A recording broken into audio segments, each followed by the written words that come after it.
मेरा नाम सोफिया है। मैं पूना की रहने वाली हूँ। हमें एक बहन और दो भाई है। मैं घर में छोटी थी। मेरे पापा की मेडिकल की दुकान थी जो बहुत ही अच्छी चलती थी।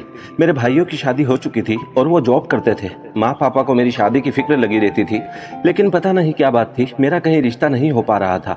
अचानक एक दिन मेरे लिए एक रिश्ता आया जो मेरे माँ पापा को बहुत अच्छा लगा। उसके बाद मेरे भाई भाभी भी उन लोगों से मिले, उन्हें भी रिश्ता बहुत पसंद आया और मेरा रिश्ता वहीं पक्का हो गया।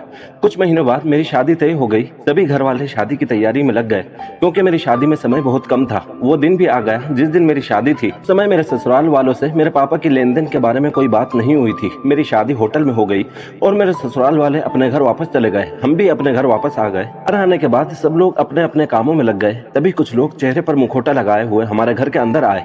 पूरा घर मेहमानों से भरा हुआ था। उन्होंने आते ही सब लोगों को काबू में कर लिया। उनके हाथों में हथियार थे, इसलिए उनसे कोई कुछ नहीं कह सका। वो मेरे दहेज का सारा सामान लूट कर ले गए। ऐसा लगा जैसे उन्हें किसी ने सब कुछ बताकर भेजा हो। उन्हें सब कुछ पता था कि कौन सी चीजें कहाँ रखी है। यहाँ तक कि उन्होंने मेरी ज्वेलरी भी निकाल ली। पहले जो लोग नाच गा रहे थे, खुशियों का माहौल था, अब सब मातम में बदल चुका था। मेरे पापा बहुत मेहनत से पाई पाई जोड़कर मेरे लिए दहेज का सामान इकट्ठा किए थे, लेकिन वो गुंडे सब कुछ लूट कर ले गए। पापा को बहुत ज्यादा सदमा लगा। जब पापा और भाई पुलिस स्टेशन से वापस आए तो मेरे ससुर पापा से कहने लगे, जो कुछ भी हुआ बहुत गलत हुआ, ऐसा नहीं होना चाहिए था। मेरी सास कहने लगी, अब हम अपनी दुल्हन को खाली हाथ कैसे लेकर जाएंगे। मेरे ससुर भी वापस से कहने लगे, मैं आपका दुख समझ सकता हूँ, लेकिन दुनियादारी भी तो निभानी पड़ती है। किसको समझाते रहेंगे और कौन यकीन करेगा कि शादी से एक रात पहले दुल्हन के घर में डकैती हो गई। तो यही सोचेंगे कि हम झूठ बोल रहे हैं। मेरी माँ बहुत परेशान थी। मेरे पापा ने उनके आगे हाथ जोड़ दिया, उनसे कहा कि मेरी इज्जत आपके हाथ में है। मेरे ससुर ने कहा, मैं आपकी बेटी को लेकर जाने के लिए तैयार हूँ, लेकिन आप लोगों को मेरी एक शर्त माननी पड़ेगी। अगर आप लोगों को मेरी शर्त मंजूर है तो मैं पूरी इज्जत के साथ आपकी बेटी को विदा करके ले जाऊंगा।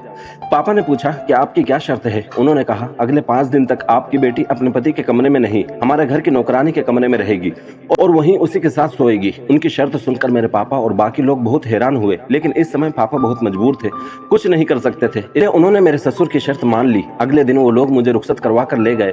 हम लोग जैसे ही घर पहुंचे, मेरी सास ने मुझसे कहा, तुम्हें हमारी शर्त याद तो है ना।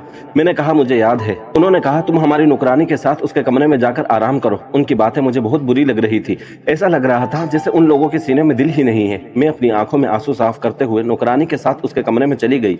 मैं थकी हुई थी। मैंने अपने कपड़े बदले और उस नौकरानी के बिस्तर पर लेट गई। मैं सुबह उठी तो मुझे उसके बिस्तर के ठंडा होने पर बहुत हैरानी हुई। थोड़ी देर बाद वो मेरे लिए नाश्ता लेकर आई तो मैंने उससे पूछा, तुम्हारा बिस्तर इतना ठंडा क्यों है। तो उसने मुझसे कहा कि तुम बहुत भोली हो, 5 दिन पूरे होने दो, तुम्हें सब कुछ पता चल जाएगा। मुझे उसकी बात सुनकर बहुत हैरानी हुई। वो कहीं से भी नौकरानी नहीं लगती थी। जैसे ही 5 दिन पूरे हुए, मेरी सास मेरे पास बहुत खुशी के साथ आई। आते ही उन्होंने मेरे गले में फूलों का हार डाला और खुशी से मुझे अपने गले लगा लिया। मुझसे कहने लगी, मुबारक हो, तुम माँ बनने वाली हो। उनकी बातें सुनकर तो मेरी आंखें फटी की फटी रह गई, क्योंकि मैं पिछले 5 दिनों से इसी कमरे में बंद थी और इस 5 दिनों के अंदर ना मेरे कमरे में कोई आया था और ना ही मैं इस कमरे से बाहर निकली थी। सिर्फ नौकरानी ही मेरे कमरे में आई थी, वो भी मुझसे खाना देकर चली जाती थी। मेरी सास मुझे बहुत खुशी के साथ कमरे से बाहर लेकर गई। बाहर मेरे पति बैठे हुए थे, बाकी के ससुराल वाले भी वहीं थे। सब लोग मुझे अजीब नजरों से देख रहे थे, एक दूसरे के कानों में बातें कर रहे थे। उनमें से कुछ लोग मुझे देखकर हंस भी रहे थे। मुझे कुछ समझ नहीं आ रहा था कि ये सब कुछ मेरे साथ क्या हो रहा है। मेरी सास मुझे मेरे पति के पास लेकर गई। उनके बराबर में एक औरत बैठी हुई थी जो घूंघट में थी और उसके गले में भी बहुत सारे फूलों के हार पड़े थे।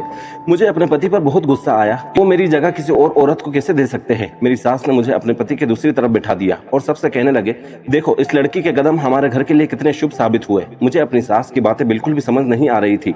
पता नहीं ये सब कुछ क्यों हो रहा था। इतनी ही देर में मेरी सास ने उस औरत का घूंघट खोल दिया।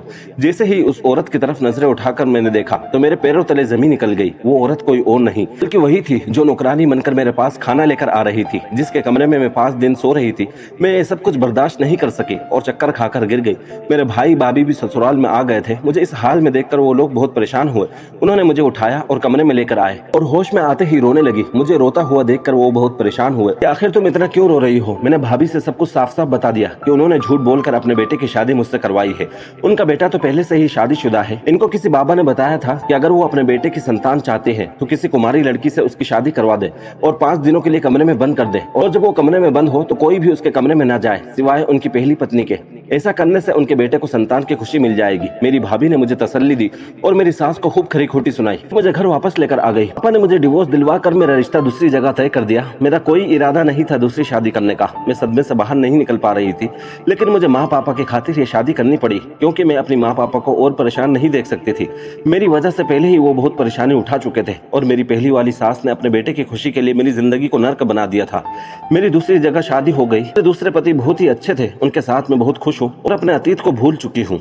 दोस्तों, आपको हमारी ये स्टोरी कैसी लगी कमेंट बॉक्स में ज़रूर बताएं और जाने से पहले हमारे चैनल फेम स्टोरी हिंदी को सब्सक्राइब ज़रूर करें।